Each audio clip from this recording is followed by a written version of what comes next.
Workers at Volkswagen have launched rolling strikes in an escalating dispute at one of Germany's biggest employers. Where the president of the European Council and the European Commission talked up closening ties and their bid to ratify the CETA free trade agreement with Ottawa.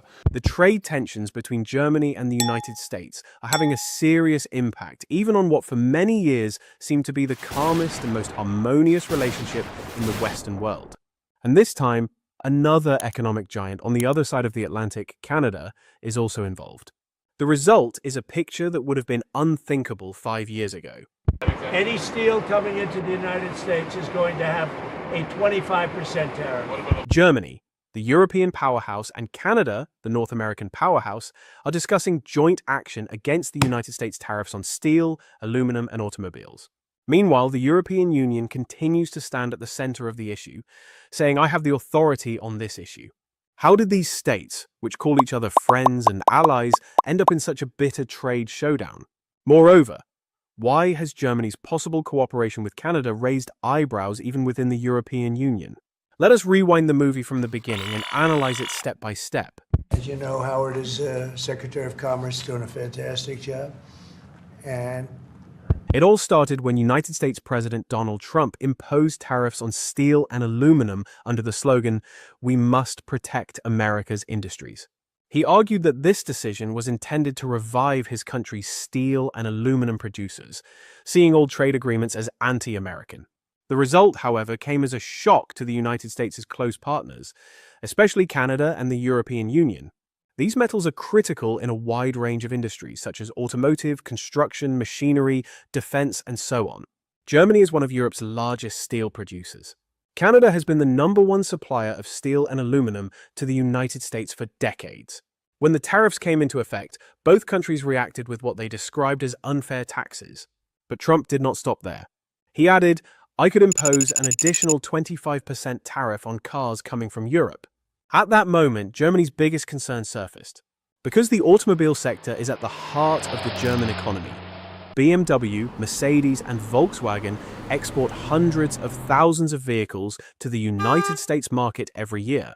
A tax as high as 25% would significantly increase the price of these vehicles, reduce sales, and leave thousands of people unemployed in Germany.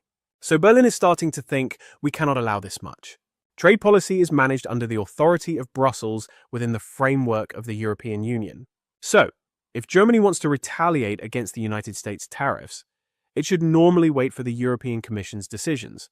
The Commission had already prepared a counter-tariff list for steel and aluminum and intended to balance the balance by imposing additional duties on some United States products, such as agricultural products and whiskey. However, the German Ministry of Economy has already signaled that we cannot rely solely on the European Union's lengthy processes. We can also take national initiatives if necessary. If the United States imposes a 25% tariff on our cars, we will immediately start retaliating with the European Union, it said. The publicized list includes many products that would shake United States exports. At this point, Germany's unilateral rhetoric prompted comments within the European Union, such as, "Is Germany looking for a way out for itself again?" But Berlin said, "No, we are not undermining the European Union. On the contrary, we are strengthening it. But our industry is extremely sensitive. We may have to act quickly to protect it." Berlin defends itself. European Commission spokespeople are trying to calm things down by saying, "Yes, Germany is acting a bit too fast, but we understand the seriousness of the issue." In fact, Canada has been one of the hardest hit by the tariffs. Canada, which has a huge trade volume with the United States, has been Washington's largest supplier of steel and aluminum exports for many years. Therefore, Trump's tariffs have caused great discomfort in Ottawa. Canadian Prime Minister Justin Trudeau said, "The United States is being unfair. We will retaliate." Previously, they had planned a strategy of surgical retaliation with tariffs that would hurt influential lobbies in United States domestic politics.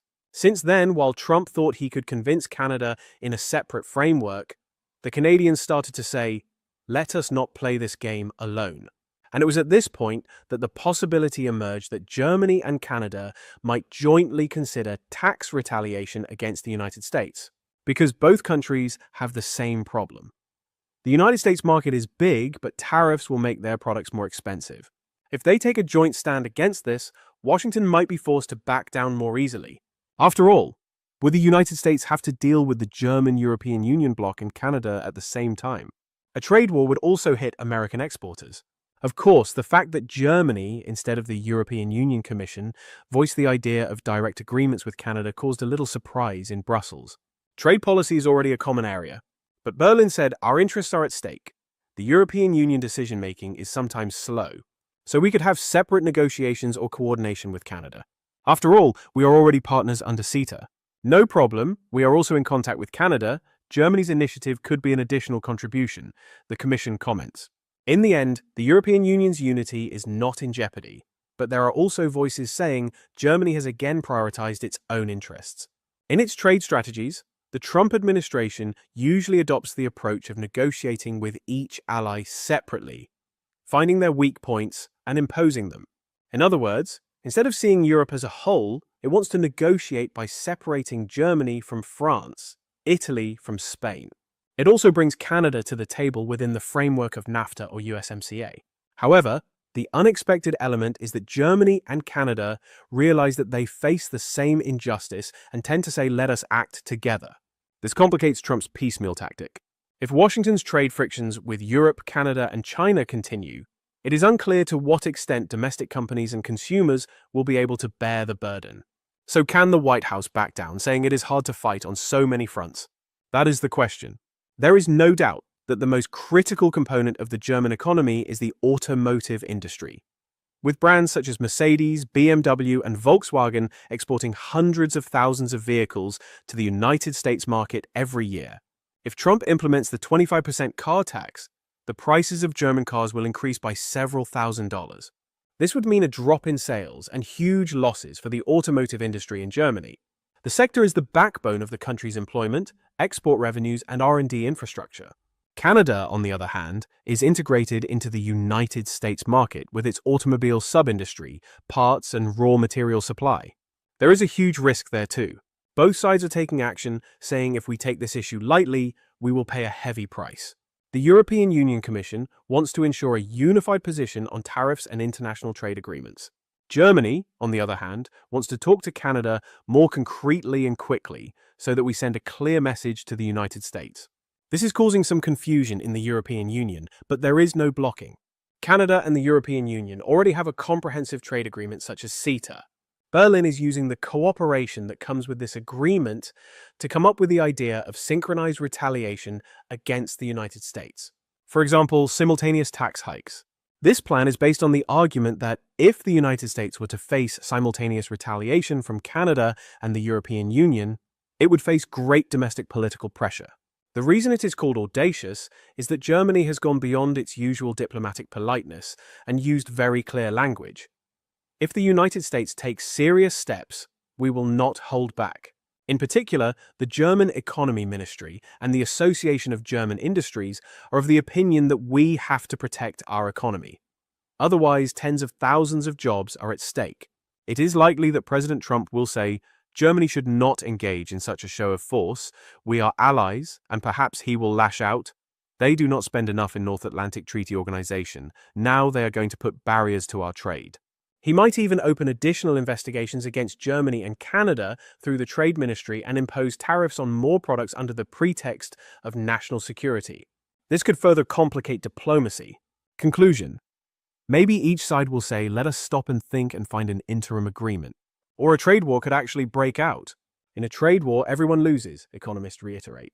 Even though the United States has the advantage of a huge domestic market, there are companies that are afraid of losing their exports. Canada and Germany also do not want to lose the United States market. Therefore, the most plausible path is a middle ground scenario. That is, the United States reduces or postpones the tariff on cars, and Europe and Canada suspend retaliation. This compromise would be temporary, perhaps until after the United States elections in 2025. But at least a major crisis would be avoided. Another possibility is a prolonged diplomatic negotiation. Germany and Canada could buy time by saying, let us make the threats, but let us not rush to implement them. Maybe there are voices saying, if Trump is not re-elected, we will sit at the table with the next president. Eyes are on United States domestic politics. In other words, it is unclear how trade policy will take shape in the United States election atmosphere. This is not just a customs issue, but also reveals the new dynamics of transatlantic relations. The picture is complicated by the fact that Germany, in particular, has been skeptical of Trump policies from the beginning, while Canada, while remaining loyal to the United States as a friendly country, is disappointed with the tariffs. The era of diplomatic soft power is being replaced by protectionist and hard bargaining methods. Moreover, in the shadow of the Russia-Ukraine war, the transatlantic alignment on energy and defense is being shaken. Germany is shifting to the line of, let us base our national security on North Atlantic Treaty Organization, but we will not keep silent on trade issues. Canada is saying, we are allies, but we will not give in to unfair taxes. In sum, Germany and Canada's quest for joint action against United States tariffs points to a new balance of power on the world trade map. The United States is still the largest market, but export-oriented economies like Germany and Canada are planning a united counterattack against fierce protectionism.